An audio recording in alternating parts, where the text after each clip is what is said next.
We will get started now. I'm sure more people will come on in, and just want to extend a warm welcome to everybody remotely today from wherever you are. We're glad that you came, and we're glad that you are joining us here for this training on Honorlock, which is replacing our remote proctoring tool, Proctorio. My name is Huck Stewart. I am the UT Online Learning Design Manager. So I manage a team of learning designers. If you don't know, our designers are here to support you.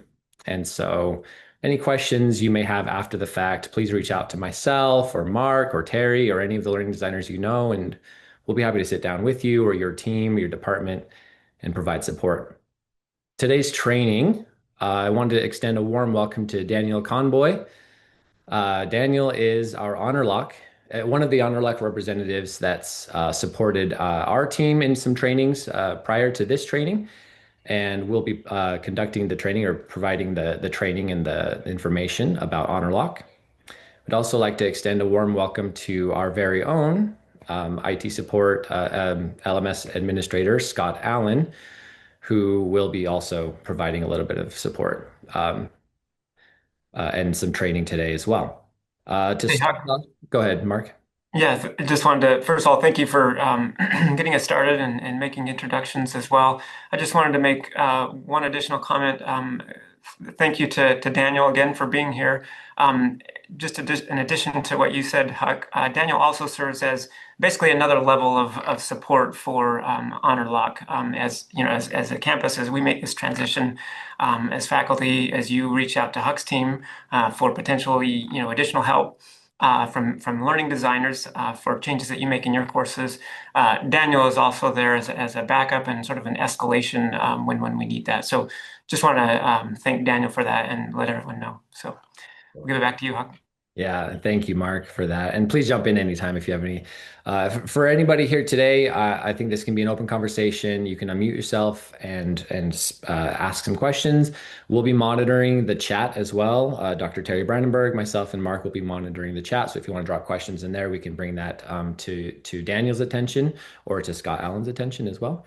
The agenda today is for the first 2 to 3 minutes. Scott Allen is going to show us some required steps for those of us who are copying a course over from Canvas that still has Proctorio elements in them. If they're still turned on, Scott's going to show you that critical part to turn them off for any upcoming summer or fall semester courses that you may have access to. Once that little mini training session is over, we're going to turn the time over to Daniel for the rest of the hour, the remaining time, to show us everything honor lock. So, Scott, we'll turn the time over to you. All right, great. Let me share my screen here.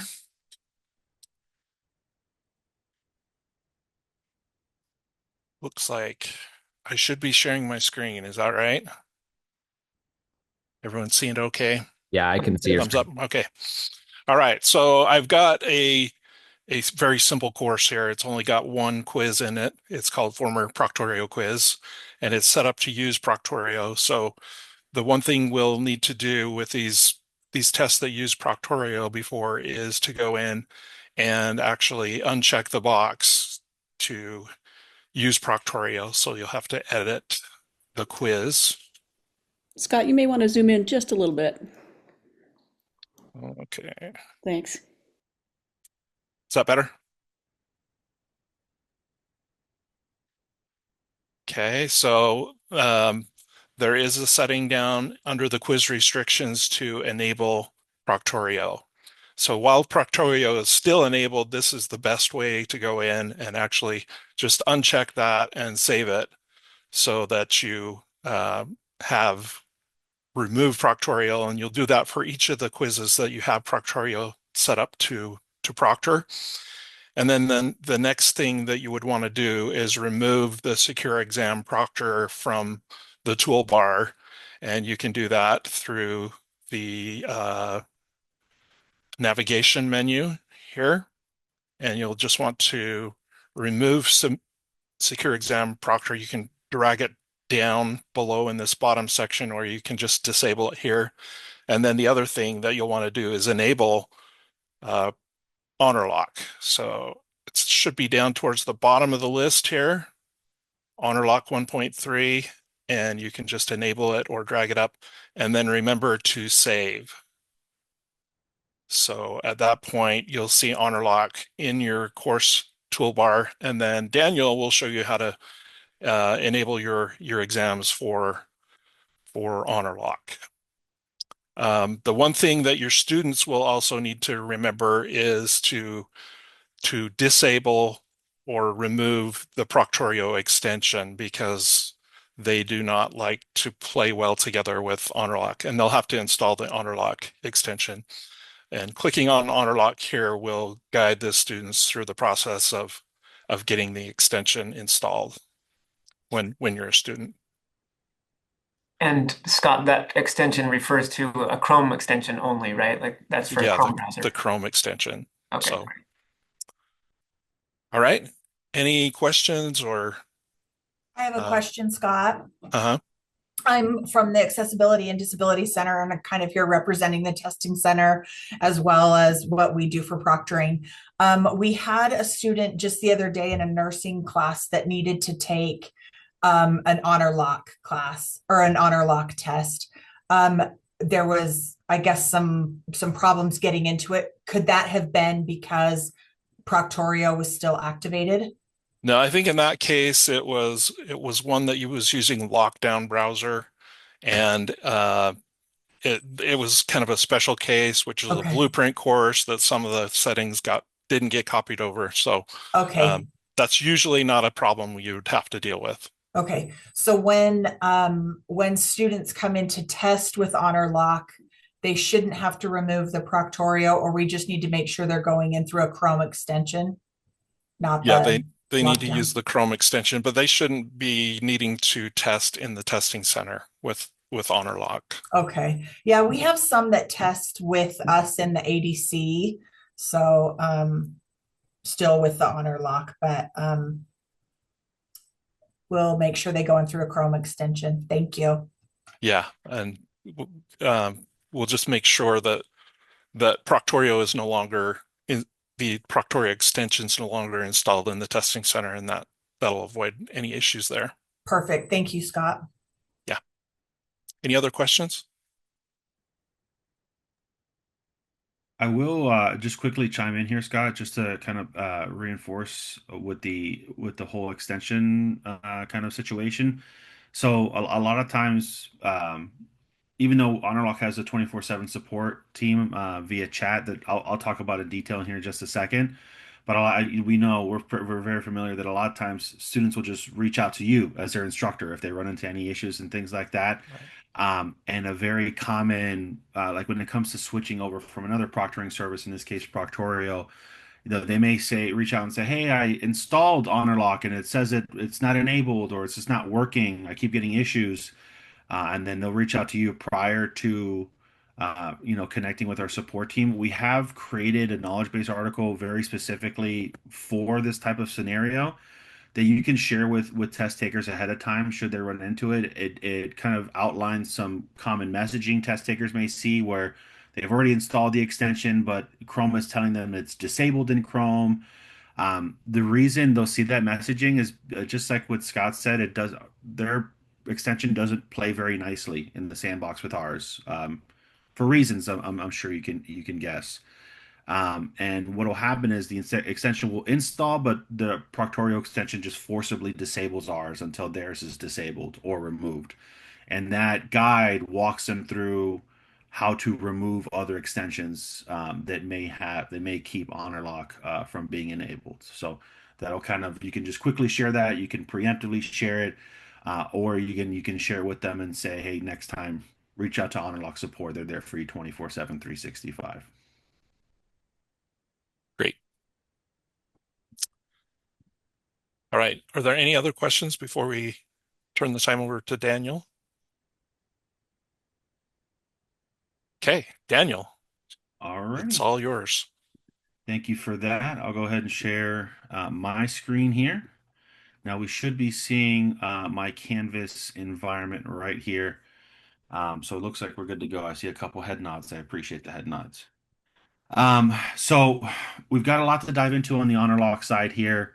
and just about 50 minutes to cover it. I tend to get a little bit passionate about Honorlock, and not just because they pay me to do so. So I apologize if I start to rant a little bit.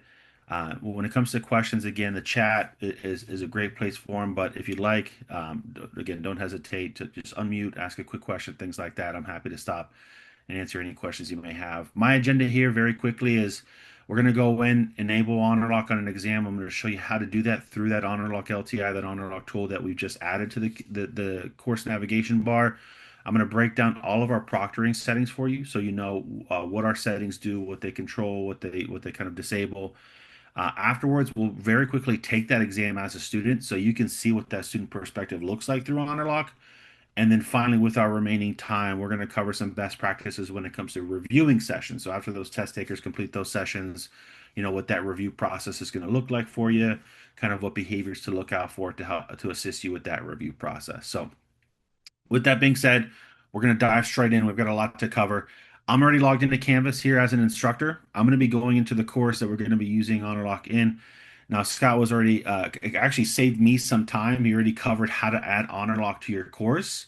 But once you've removed Proctorio from those previous exams, and you've removed the Proctorio tool from the course, and you've added Honorlock in here, you're going to see that Honorlock 1.3. And when we click on that, what we're going to load up here is our Honorlock LTI. Now, the Honorlock LTI is going to pre-fill with all of your Canvas quizzes. When it pre-fills with them, it's going to look just like this Honorlock assessment convoy here, where it's going to show if it's open or not yet available. It's going to show you the availability period. And then it's going to have one big blue button to the right of it that says enable. And that's what we're going to click on to start that enabling process.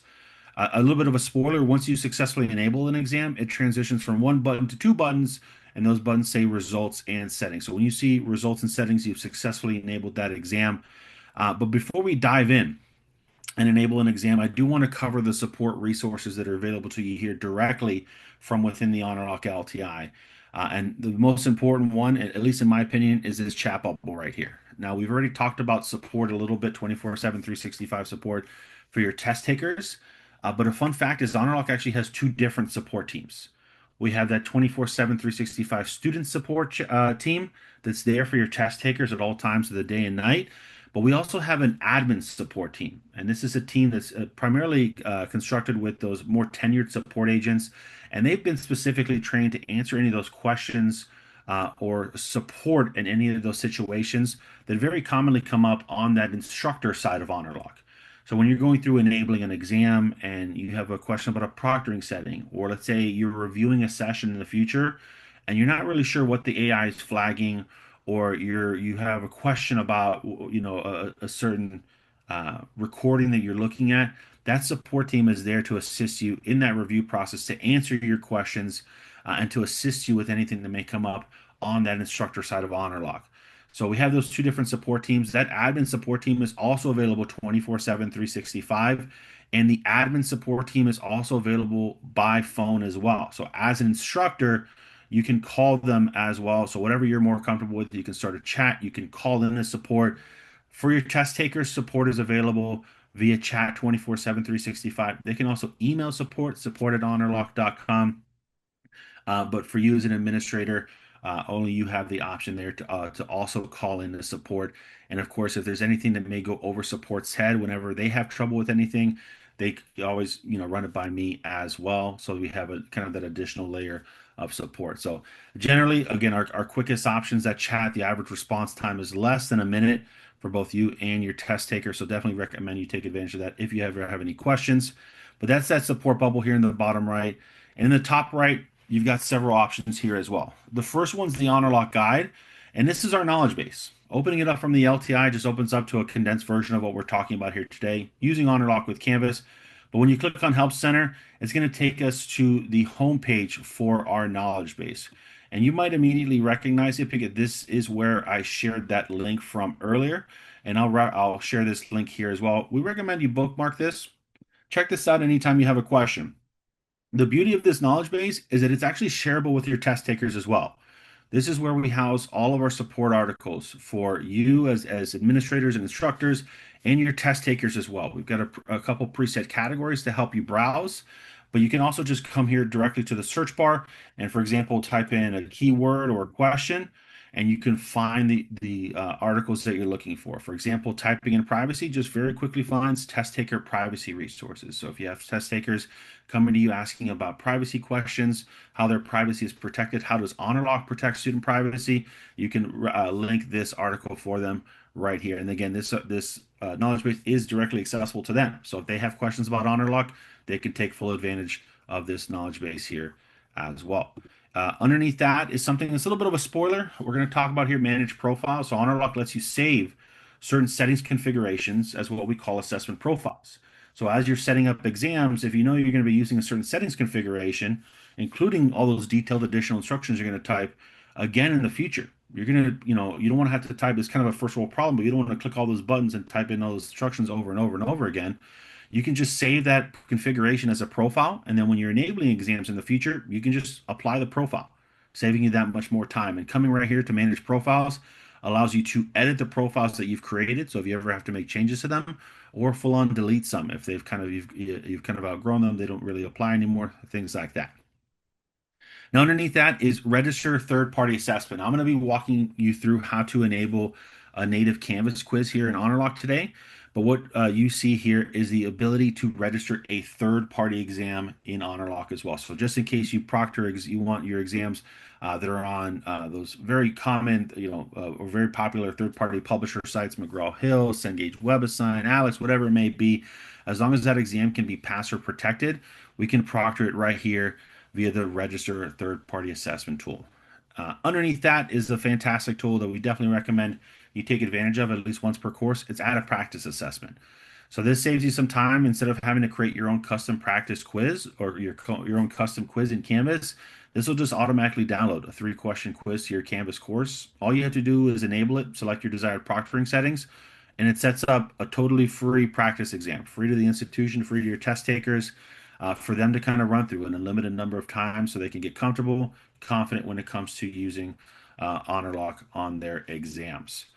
And then we're going to skip over to here. So import exam settings, assigned department, a little bit behind the scenes. I'm here in our testing environment that we share with our developers. You shouldn't actually see these on your end, but they pop up for me, so it's kind of hard for me to just ignore them. So we'll talk about them a little bit, and I'll just tell you to ignore them. That's pretty much it. So last but not least, here is release notes. Now, what you're going to notice over time is Honorlock has, regular releases for the tool. We average about 2 per month, as long as we're on schedule and everything's, or I should say that nothing's on fire. But whenever we do release updates to the tool, we update this Honorlock release notes page right here, so you can see everything from our new additions to the tool to our bug fixes. So we're going to kind of keep this updated right here. And just as a reminder, so you don't have to come in here and every day to see if something was released, what you'll see is whenever a new update goes live, right here next to the chat box, a small box will pop up letting you know that a release went live, and it'll give you a link to the knowledge base for you to quickly check it out. But with those covered right now, let's actually dive in. We're going to enable an exam here in Honorlock. So we're going to work with this Honorlock Assessment Convoy, and we're going to go ahead and click Enable. And when we do, it's going to load up all of our Honorlock settings right here. So we've got our proctoring settings, we've got our test taker guidelines, our additional instructions, our assessment accommodations, and lastly here, assessment visibility.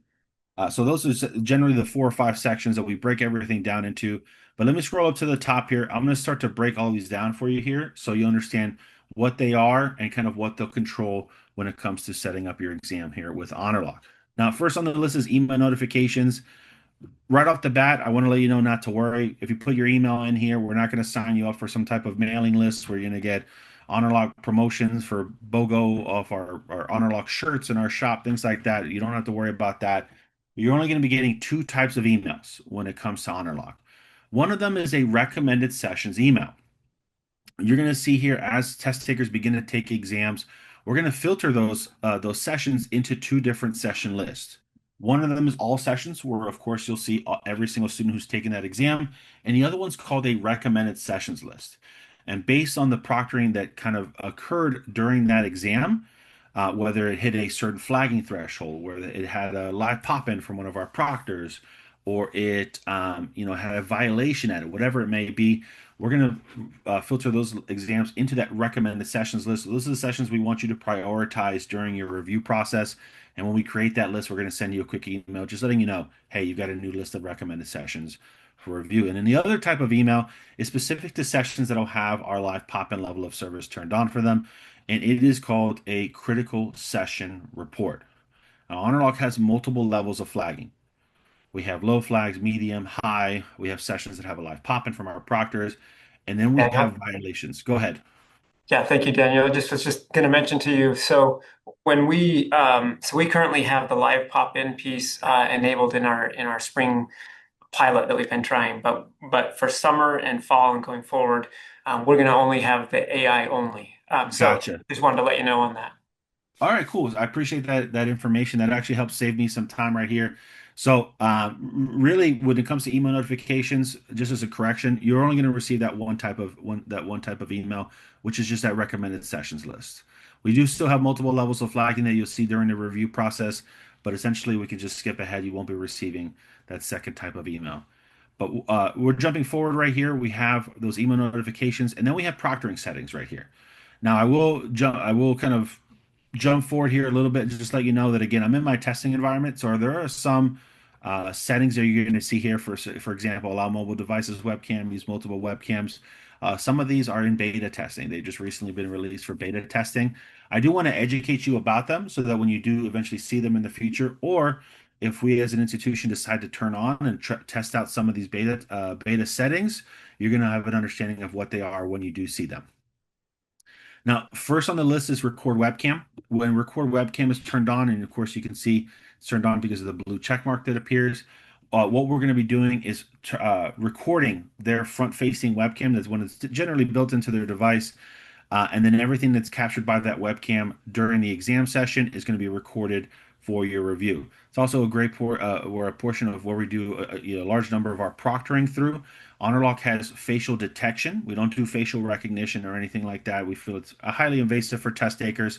So we're just scanning for two eyes, a nose, and a mouth. If part of their face is cut off or if their entire face is cut off, our AI will raise flags for you so you can go in and review that during your exam through that record webcam setting. Now we have an optional, the first of our optional settings right here. If it is set up by the institution right here, you'll actually have the option to use a side angle webcam. The reason this is turned off by default is because it does require a test taker to use an external webcam on their exam. If this is turned on, it's going to shift the focus of, or shift the recording, I should say, from that built-in front-facing webcam to a side webcam. Now, by default, if we set up our standard workflow right here, what we recommend is that this is a plug-in USB style webcam, just because the connection is a little bit more stable, a little bit more reliable, and it is even easier for test takers to set up. With the side angle webcam, the most common use case for it is that those nursing style exams, those math style exams, where primarily what you want to capture is the work being done on something like scratch paper. For the most part, they're going to be looking down, working on scratch paper instead.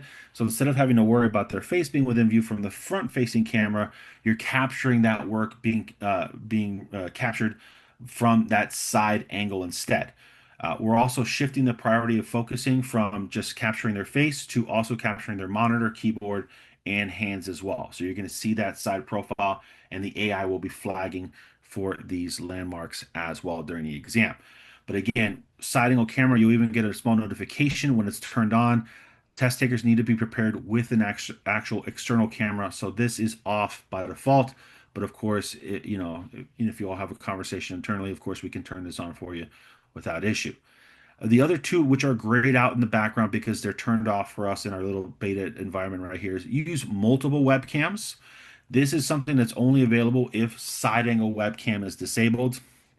Now, a quick clarification, if this is ever turned on in the future, you're not getting two different video recordings.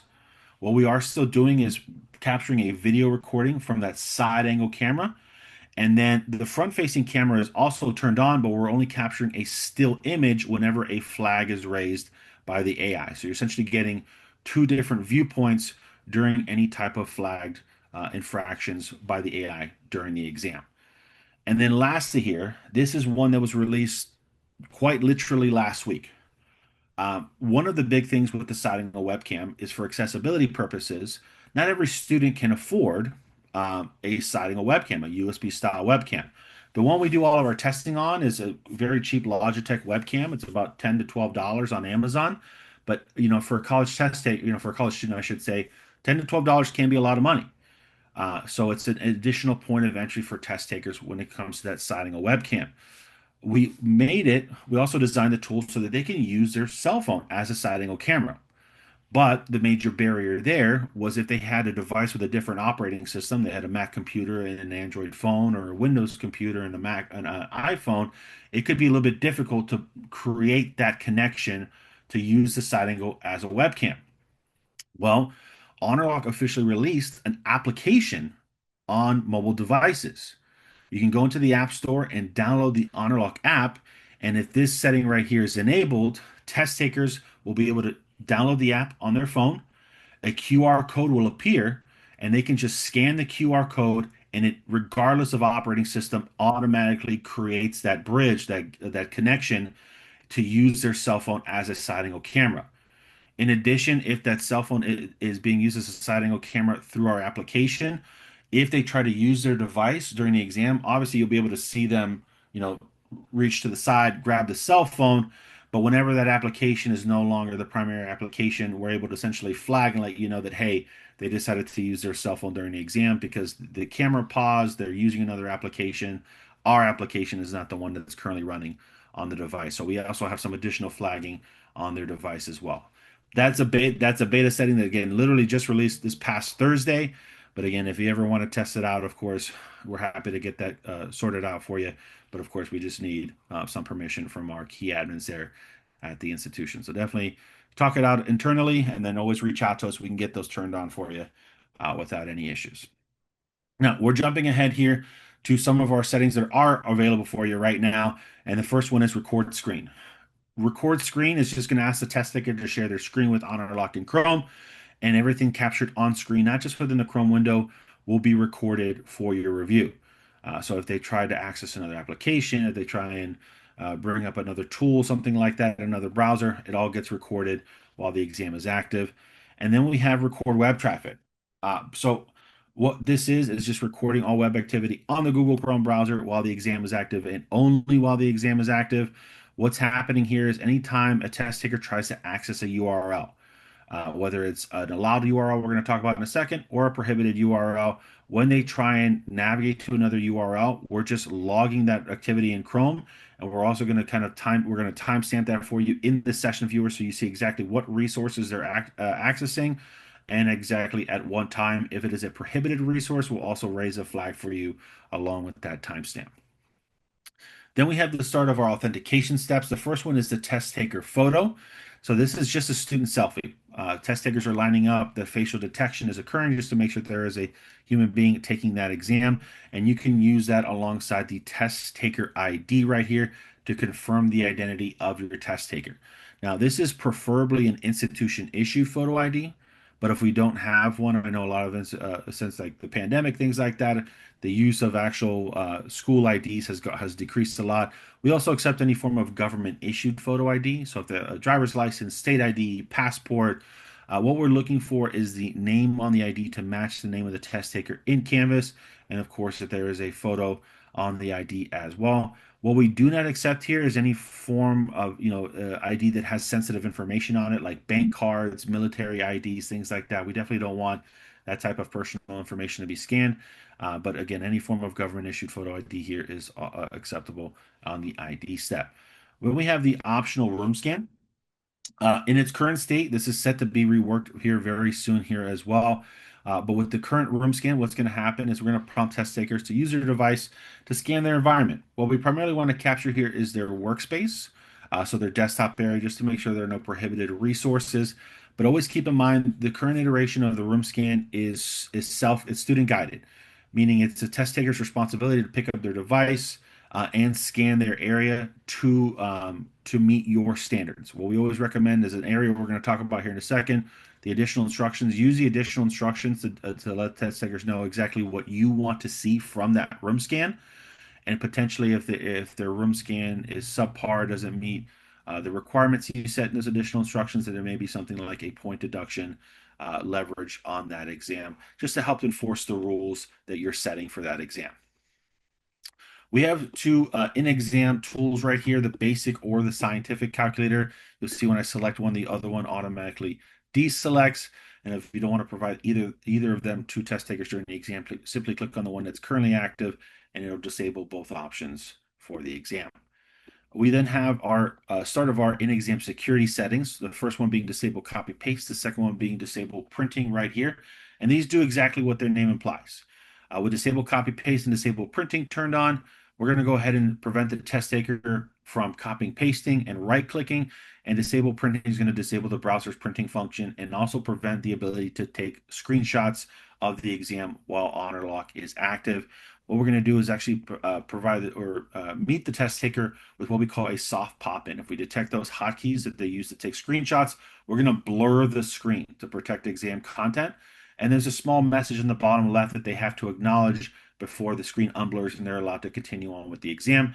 The messaging is never accusatory. We're not saying, hey, we caught you taking a screenshot. You're in big trouble.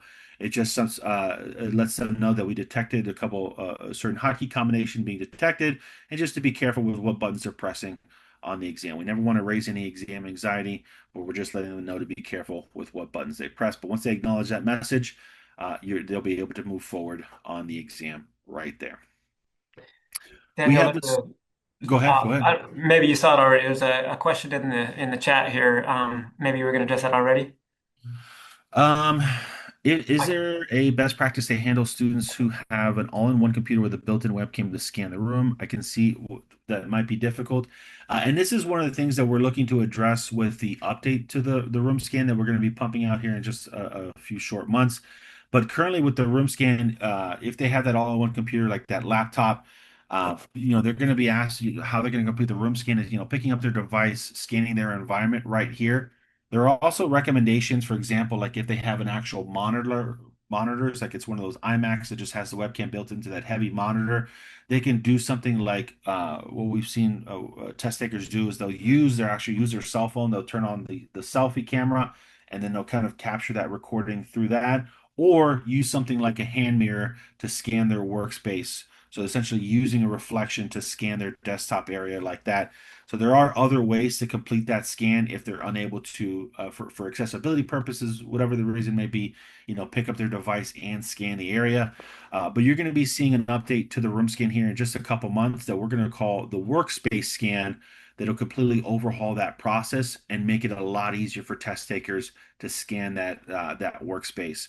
So you'll see that here in just a few short months. And as more information becomes available on that, we'll be sure to update you and update things like our knowledge base so you can be aware of it, and you can share that information with test takers so they can be aware of it as well. Alrighty. So after disable printing, here's our browser guard. And our browser guard is essentially Honorlock's version of a lockdown browser. That's our easiest way to think about that. When the browser guard is enabled, test takers, we're going to do our best to prevent test takers from accessing other applications on their computer. The browser guard is going to flag anytime Honorlock or Chrome, excuse me, is not the primary focus on their computer. So if they try and access another application, if they try and access, a notification pops up and they click on it, we're going to raise a flag for test window loss focus. So when you're reviewing a session, if you ever see a high flag for test window loss focus, that is browser guard flagging that essentially Chrome was not the primary focus on the exam. They have attempted to click on another application. Now, what browser guard is also going to do is prevent the use of these other applications by forcibly pushing Chrome to the front. So whenever they try and access another application, we're just going to try and snap Chrome to the front immediately, rendering that other application useless, so they can't even use that other application during the exam as well. But again, anytime you see test window loss focus, that is browser guard saying, hey, your test taker tried to click on something that is not the exam. Now, browser guard also controls access to other websites. If browser guard is turned on, every time they try and open a new tab and go to google.com, yahoo.com, whatever it may be, we're going to go ahead and immediately shut that down and flag it as well. And we're just going to let test takers know with a small notification that they're not permitted to access that site. But if there are some websites you allow test takers to access during the exam, you'll want to take advantage of the Allowed Site URLs button right here. When we select that button, a new menu pops up called the Configuration Allowed URLs. And then any assessment-specific URLs can be added right here. These will be websites that test takers are actually allowed to access during the exam. So if they try, in this case, if they try to go to google.com or yahoo.com, that'll be prevented. But in these cases, these are links to other resources. I've set them up so these are links to resources in the actual Canvas course as well. So if they need to access other resources in the Canvas course, if they need to access an online dictionary, whatever it may be, you can just add that URL here and they'll be able to access that exam or access that link without, also being able to access other prohibited website or other websites on the internet freely. Alrighty. So the next setting is actually built in already. We have it displayed here because it's a new addition, but the ability to block the use of virtual machines. So Honorlock automatically detects and flags the ability, test takers when they're using virtual machines, so VM software. So we're going to detect and block that as well. It'll be automatically locked on, so you don't have to worry about having to turn that on. But that's what that block virtual machines is right there. And then last but not least is simulated, not proctored. Now we talked about before the add a practice exam button in the LTI menu that automatically just downloads a 3-question practice quiz. The questions are very generic. They're all Honorlock related, but if you wanted to create your own custom practice exam, let's say you wanted to use, a syllabus quiz or something like an attendance quiz, and just use that as a practice exam. Again, there's no real weight behind it. You're going to use it as a practice exam, but you could create that quiz in Canvas, and then when you go to enable it, you can turn on the simulated not proctor toggle, and that turns that exam into a practice exam. Now, with any practice exam, it says it right here, sessions will not be recorded or flagged. From the test taker perspective, it's a great practice exam. It functions and looks exactly like a standard exam.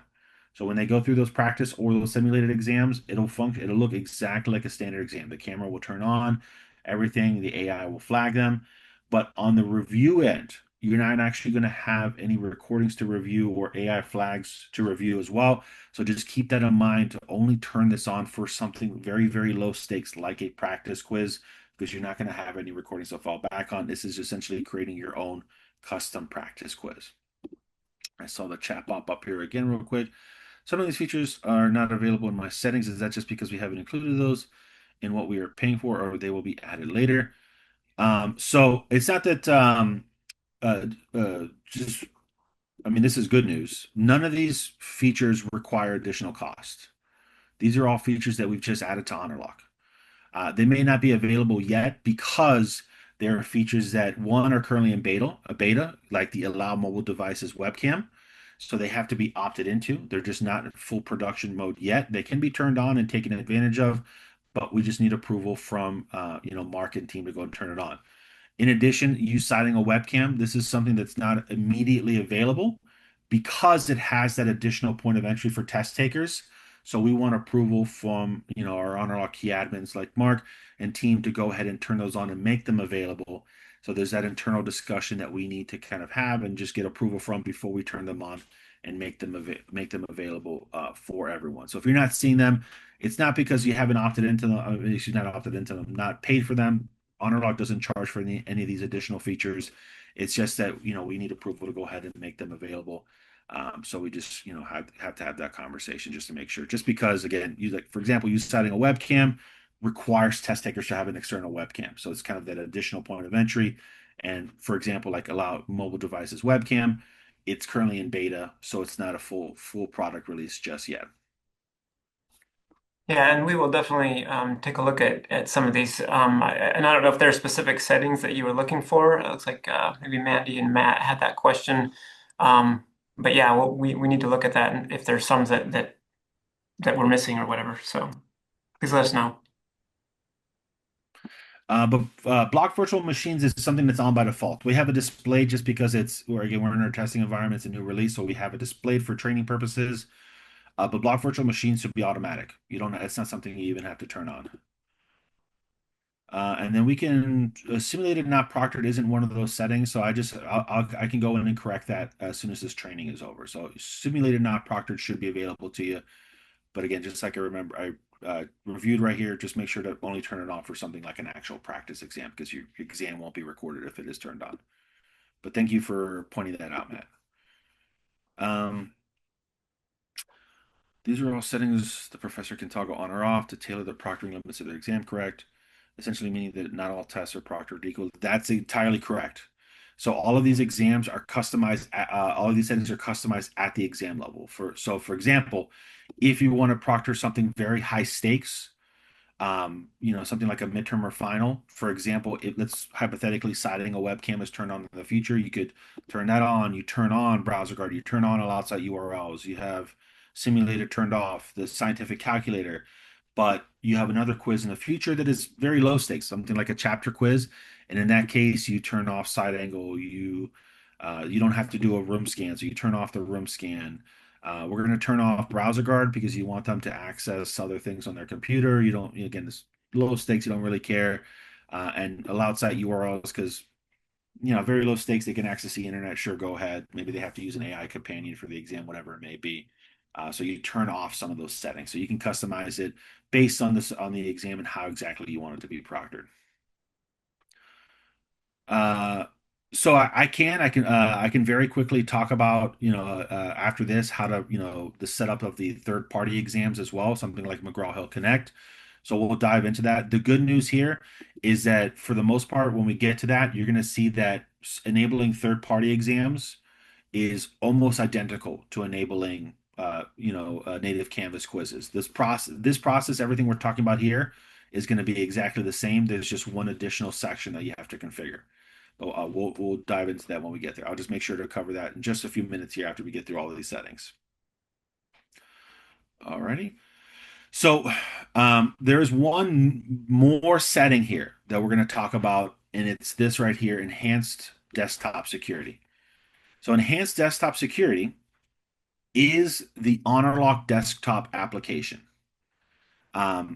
So I mentioned here before with Browser Guard that Honorlock prevents test takers from accessing other applications. By default, Browser Guard, uh, I should say, Honorlock is a Chrome extension. So we're sandboxed within Chrome. We don't have, by default, the ability to shut down other applications, prevent them from being open, or access to anything outside of Chrome for that matter.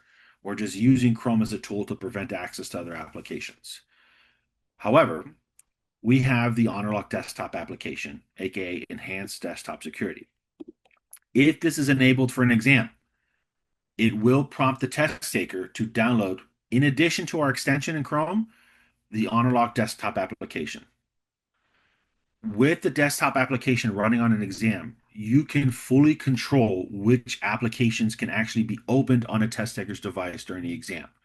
What we're doing here is just using we're essentially reading the task manager on devices to see which application processes are running. And if it is not an approved application process, we can shut it down. We're not accessing any other student data on their devices. We're not accessing any other files, things like that. We're just checking which apps are running. And if it is not an approved app, in this case, if I click allowed only to show me which ones are allowed, Zoom and Microsoft Excel, those will be forcibly closed down. So in my case, I have Slack running, I have Microsoft Teams. As I launch this exam, Slack and Microsoft Teams will be automatically closed. The only thing I'll be able to access, by the way, Chrome is always automatically allowed. You don't have to allow Chrome because we test in Chrome. The only thing that will be allowed is Chrome, Zoom, and I'll be able to open Microsoft Excel for the exam. If there's ever situations where, hey, on an exam, I need my test takers to access Excel. A lot of the work is done through Excel. But Browser Guard stops students from using other applications. Normally, I would tell you, hey, you have to turn off Browser Guard. Okay, they'll be able to access Excel, but the fear there is now they'll be able to access other applications without issue. And I'll have to spend a little bit more time reviewing those sessions in order to, just make sure they're not using other non-approved applications. You could turn on enhanced desktop security. In this case, the Honorlock application. In that case, you would turn off everything except for Microsoft Excel. During the exam, they would be able to, of course, launch Chrome, take the exam. Chrome relaunches, it launches in secure browser as well. So we disable, with secure browser, we disable Chrome's built-in AI functionality, Gemini. And then during the exam, the only application they'll be allowed to use is Microsoft Excel. So this allows them to access those other applications you need to access during the exam in order to test, but it'll disable and prevent them from accessing any other applications on the exam. So it has a little bit more lockdown capability during the exam, but always keep in mind if you do turn this on, it has the additional download requirement for test takers of having to download our application. So there's two things they download. There's the extension in Chrome and then the Honorlock desktop application. Now it is very lightweight. It doesn't change any of our minimum system requirements. They don't have to have kind of a NASA computer in order to download and run our application. But just always keep in mind it does have that additional requirement of our desktop application being downloaded. So Honorlock does not record dual monitors. You're actually going to see here in a second when I take the exam as a test taker that we're actually going to prevent the use of dual monitors as well, just to ensure that test takers aren't hiding, prohibited applications, things like that, on a secondary monitor. Now we're going to jump ahead here. Luckily, the rest of this doesn't take too much more time. So we'll be able to kind of jump ahead here. We're running a little bit short on time. If an application we want students to use is on the list, is there a way to request it to be added? The answer is yes. So the only thing we need if there's an application that does not appear here is we need those app processes names, those app process names. We need them for Mac and for Windows. They're very easy to get. All you do is run the application on your device and you then go into your task manager, and that's the name we're looking for. It's, something.exe, whatever it may be, and then you can go ahead and send that to support or to me, and we can put in a request to get those added. So if there's something not here, we can always get it added. Alrighty. So we're jumping ahead here to our guidelines. Now the guidelines, these are displayed for test takers before they launch the exam and during the exam. And it's essentially just letting test takers know what resources and what behaviors are allowed during the exam. As you can see here, some of them are very straightforward. Open book allowed, notes allowed, scratch paper allowed. We're just letting test takers know that they're allowed to use notes, they're allowed to use scratch paper, restroom breaks allowed. They're allowed to get up and use the restroom. A lot of these are very straightforward. But what isn't very straightforward and what we recommend you take advantage of the additional instructions area for is any restrictions or limitations on these allowances. The perfect example I always reference is for notes allowed. It just says right here, pre-written paper notes can be referenced. But if you don't want your test taker bringing in a small booklet of notes, you can use the additional instructions to say something like, hey, you're allowed notes during this exam, but you're only allowed 2 pages of notes written on front and back. I want you to show your notes during the room scan, or I want you to show your notes on question 1 of the exam. If I do not see you show your notes, there'll be a point deduction during the exam, something like that, just to help enforce the rules of that exam. And then that way, when you are reviewing sessions, you can very quickly jump to a specific point in the exam. You can jump to question 1 to see if they show their notes. You can just quickly review the room scan to see if they show their notes. If they don't, or if they, you can reach out to them, communicate with them, let them know about that potential point deduction, or of course, just very quickly see that they did in fact show their notes to make sure they're not bringing again that small pamphlet of notes right here. But the additional instructions, just like the guidelines, are shown to the test takers before the exam. They're shown to test takers during the exam, so they can always reference them as well. They're also shown to Honorlock proctors and support agents. So if test takers reach out and have questions, we can read these instructions to better support your test takers as well. Now, that's going to be a little bit different from the next area, which is assessment accommodations. Additional instructions, guidelines, visible to everybody. The assessment accommodations are only visible to Honorlock support agents. Your students will not see anything that you've listed here. So this is a great place to list those specific testing accommodations that you need your team to be aware of. Now, these are generally guidelines, the things that go against the guidelines. For example, if you have restroom breaks not allowed, but Daniel Convoy is allowed to use the restroom for whatever reason, you never have to specify. This is a great place to put that information. Now, when it comes to accommodations surrounding additional time, multiple attempts, those are still configured in the Canvas quiz settings, just like they always have been. Canvas controls the exam timer. We don't. So you still set those up in the Canvas quiz settings. You also don't have to do double the work. You don't have to set them up in Canvas and then also write them down here. We automatically detect those, piggyback off of them, so you don't have to do double the work. But if you want to, feel free to. We still see instructions every day, instructors every day still put that information right here. But again, students do not see anything you've listed here. And again, these are generally things that just go against the guidelines that you've pre-selected as general allowances. Now, last but not least, here's assessment visibility. There's only two options, no and yes. What we're doing here is just using the dates the availability period for the dates that you set on the exam to display the exam in the Honorlock LTI. If it's set to no, we're only going to display that exam in the LTI when you have it available. So if it's open from Friday to Sunday, it only shows up in the Honorlock LTI from Friday to Sunday. If it's set to yes, it just always shows up in the Honorlock LTI. They can only launch and take the exam when it's open and available. So for that Friday to Sunday, but come Monday, it'll still show up there. This can sometimes cause confusion among students, so that we just recommend leaving it set to no just to avoid any possible confusion. So we've gone to the end here. We would normally hit save. That saves our changes and enables the exam. But again, we've gone over a lot here. We've set up our enhanced desktop security. We've typed in all of our additional instructions that I'm going to delete here for demonstration purposes. We set up our guidelines. We've set up, all of our settings right here. If we know we're going to be using this setup again in the future, you come up here to assessment profiles. And then right here where it says create a new profile based on the current settings, you can type in whatever you want to call it something like high stakes, and hit create profile. And that saves that profile for use again here in the future. And then when you are enabling an exam in the future, you can come up here to assessment profiles, select the profile you want to use, hit apply, confirm you're going to apply it. You can see the Daniel training profile has been applied. So all of my settings are right here. Let's make sure everything looks good. All of my allowed URLs carry over right here. My apps on enhanced desktop security carry over. We're going to disable that for right now for our demonstration. My guidelines and my additional instructions that I just deleted carry right over. So we can just very quickly apply those and hit save. And then that makes the process of enabling exams that much quicker. Do the settings profiles carry over between courses? They do. So profiles follow the instructor. So you can set up a profile in one course and then use that same profile in another course as well. They follow you as the instructor, not just the course. We'll really quickly talk about registering third-party assessments.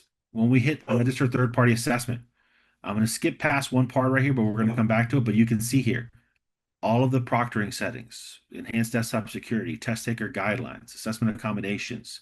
They're all the same, and they're all set up the exact same way. So everything we just covered applies to registering third-party exams on sites like McGraw-Hill.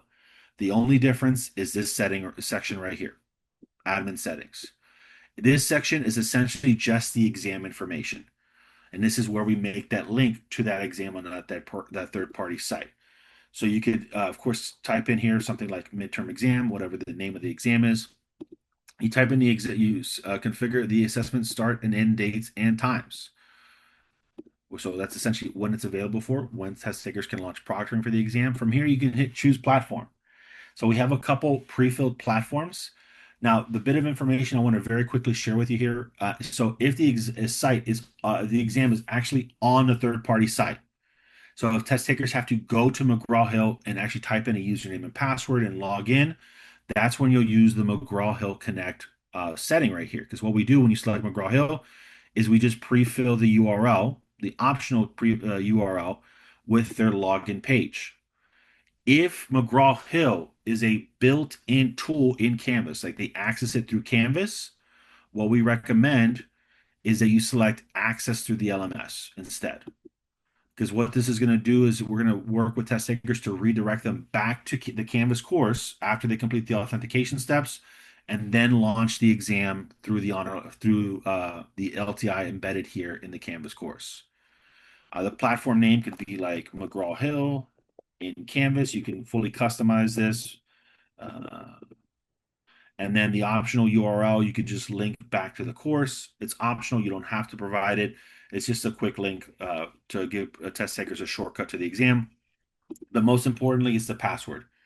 The exam must be password protected. That's how our third-party tool works. You don't need to know, or test takers don't need to know what the password is. We insert it for them automatically. So don't ever share the password with test takers. But that password is the most important part. If it's entered incorrectly, test takers won't be able to access their exam. Alrighty. Can I ask you a So quick question? sure, So in McGraw-Hill Connect, there is already a password. Does this password have to match that password? it does. Whatever the password for the exam is, if anything, you could just copy that password and paste it here. But we're going to input that password in the McGraw-Hill tool so the test takers can access that exam. Okay, got it. Thank you. My pleasure. So really quickly here, we're essentially short on time, so I might just, if anything, bypass the student experience and just talk to you in a second here about um, some best practices with reviewing exams. But there's one final thing I want to tell you about. This is very specific to Canvas quizzes, whether it be classic or new quizzes. We saw a little bit earlier when we were removing Proctorio, you went into the Canvas quiz settings, and then there's that button right there. Honorlock also makes a change to your Canvas quiz settings after it's enabled. If we go to the exam we just enabled, so we're in the quizzes tab, we go to final exam or Honorlock assessment convoy, and for a classic quiz, there's two options. So there's edit. For a new quiz, there's also a section called build. It's important because for classic quizzes, you go to edit, and then we're going to scroll down here, and right above, so quiz restrictions, right up, like right below that was where Proctorio had that button to uncheck to remove. For quiz restrictions, when you enable an exam in Honorlock, we add an access code. That access code is it's always going to start with HL no edit, and then the rest of it will be random. There is one rule for this access code, and this will be a little bit blunt, so I apologize in advance. Do not touch this access code. If you remove this access code, it removes Honorlock proctoring from the exam. If you edit this access code, students get caught in something we call a proctoring loop. Well, they'll complete our proctoring steps, they'll hit start exam, and they get kicked right back to the beginning of proctoring, and they'll do it over and over and over and over again until this is fixed. And then lastly, there's a common error message where test takers will get prompted by Canvas to input an access code. The most common cause of that is because their Chrome browser's out of date, their extension's out of date, they maybe have to update it, something like that. If that ever happens, do not share that access code with test takers. If they input it, it functions like a bypass pin. It'll bypass Honorlock proctoring for the exam. For those test takers, redirect them to Honorlock support 24/7. They'll diagnose what the cause of the issue is and fix it for them. It takes typically a few minutes. It's not like an exam breaking experience. But again, the quick rule, this general rule is do not touch this access code. I want to educate you about it in case you see it, but do not touch this access code. For classic quizzes, it's in that edit button. For new quizzes, there's that build button. And once you go into build, there's a section called settings at the top. It's in settings under build. But Honorlock is responsible for adding that access code. Now, with our last couple minutes here, I'm just going to quickly switch to an exam. So just to show you what that review process looks like, we're going here into the Honorlock LTI. In the Honorlock LTI, I saw a quick question pop up. Are there some troubleshooting steps we can give students if it does ask for an access code, like we don't use your phone or access it through Chrome? Yeah, so the most common tips are, one, again, make sure they're using Google Chrome on their computer. They can't test on mobile devices when using Honorlock. So if they're trying to use a mobile device, yeah, hey, don't use your phone. Make sure you're using Google Chrome. Make sure your Google Chrome is up to date. All they have to do is go into settings right here, and then there's a section called About Chrome, and it'll automatically auto update if it's not up to date. Then make sure their Honorlock extension's up to date. They could just very quickly go in. If they click on extensions, it'll show right here. They can uninstall the extension and then reinstall it. That's the easiest way to get that auto updated. But if the problems persist, again, just have them connect with support. Support can even screen share with test takers to see what the issue is, and then just perform that process for them if necessary. But those are generally the most common causes are extension out of date or Google Chrome is out of date. Usually it's Google Chrome, to be honest with you.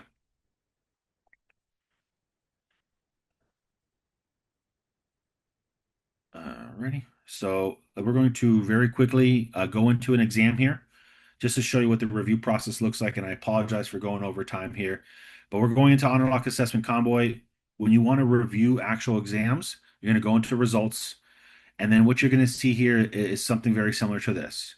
So you'll have an all results tab. That's where you see every single student who's taken the exam. And then you'll see a recommended sessions list. Now, when with recommended sessions with AI only, generally what it is your those test taker sessions have hit a certain threshold of flagging. So the AI has added a certain number of flags, certain number of high flags, and then that session automatically becomes a recommended session. With recommended sessions, you can use a search bar to search for a specific student. If let's say you're trying to track student behavior across multiple exams. But if you go to all results, we have more filtering options as well. You can, of course, use the search bar. This is my exam, so the only person who's taken it is Daniel. But let's say you have a Mike, you can type in Mike, and it'll, of course, filter any sessions from Mike. Then we have an actual show filters button right here.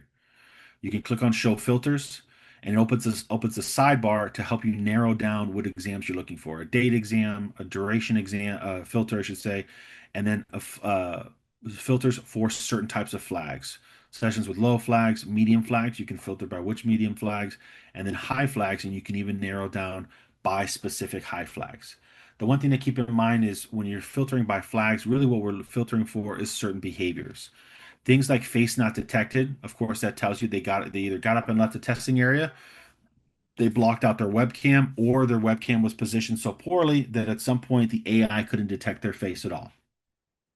Then there is focus loss. Focus loss is raised by the Honorlock, the AI, when browser guard detects that they clicked somewhere outside the testing window. If you ever use siding OCam in the future, there's keyboard not detected, monitor not detected, because those are additional things that we're flagging for, additional behaviors. So when you begin to understand what behaviors our flags are being raised for, it's going to be a lot easier to understand or to filter by specific types of flags, so you can narrow down specific behaviors.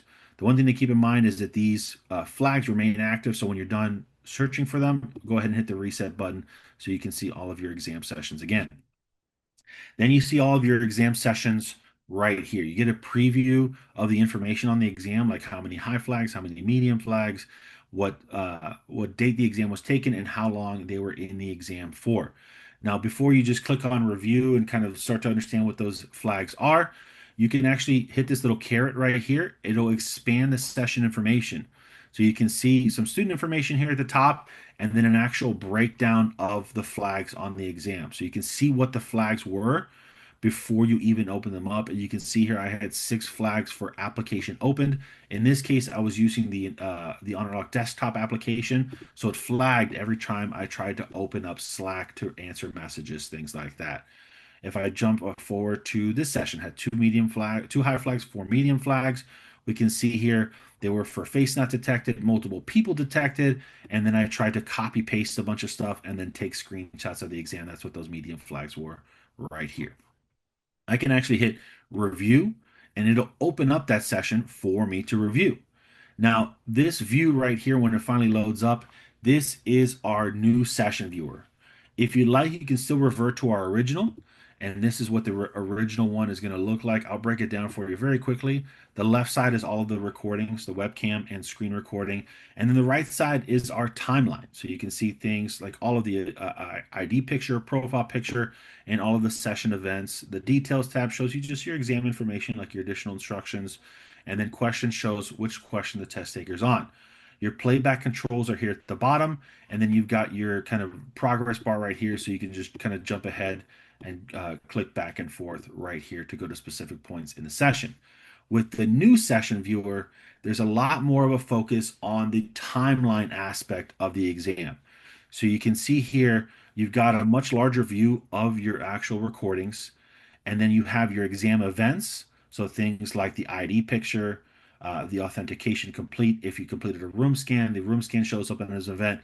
And then you have your AI flags and proctor events right here. So you can hover over them to see specifically what flag was being raised. Of course, you can click on them and it takes you right to that point in the session. You have your playback controls here at the bottom, but it's a much more condensed view right here where you can adjust the playback speed to watch something in 10 times speed up to 16 times speed, I believe. You can jump back 10 seconds, forward 10 seconds, and full on control the volume of the recording right here. If you prefer that timeline style view, you can still click on the event log and see everything in that style view right here. So you can very quickly filter through. And then you have your test info here as well. So you have your guidelines, your extra settings, your additional instructions, all available right here for you to quickly reference. There's a help button right here, which will get you connected with support. And on the left side of the screen, this little menu button right here. What the menu button does is allow you to quickly jump between sessions. So again, another first world problem, instead of having to go back and forth to find another student session, you can just click right here and it'll actually jump right to another session for your review. And you can see which one you're currently viewing and which ones you have reviewed. And of course, if you want to make sure you go back to another session, you can uncheck it so you can use those check boxes to your advantage just to make sure, hey, I'm not actually done reviewing that. I want to jump back to another session. Now, it is new for us right here. So we do have the send feedback button right here. If you do have some tips for improvement, some general feedback to help us improve this session viewer, please don't hesitate, reach out to us, give us that feedback so we can continue to make improvements to this new session viewer as it becomes our standard going forward. Now, the very, very last thing I want to show you about here, and again, I apologize for going over, is we talked about this little drop-down arrow right here, this caret that shows this condensed version of the session of the flagging information. But we have that for the entirety of the exam as well, and that's the summary report. The summary report, when it eventually loads up, sometimes it takes a little bit of time, will show that condensed view of all flagging for every single session on an exam, and it can be exported via PDF or Excel sheet as well, so you can view that flagging information offline and make some notes and adjustments if needed. Now, I do see this one more quick chat right here. And looks like Mark got the answer for me. I very much appreciate that, Mark. But that is, I know we again, I got a little bit too passionate. And I apologize for kind of going too far into detail about the proctoring settings, and we unfortunately had to cut out the student perspective, me taking the exam as a student. But again, I'm happy to stick around for a few more minutes. If you have any questions, please don't hesitate. You can go ahead and ask. That's just fine. Thank you, Daniel. We so much appreciate the information you shared, and it's really, really great, really helpful. It's my Huck, pleasure. Huck, did you have anything else? No, just a thank you for Daniel for your presentation or your workshop. Thank you, Scott, as well for showing us that, and thank you all attendees for coming. And we just look forward to learning more about this. So. Thank you, everyone.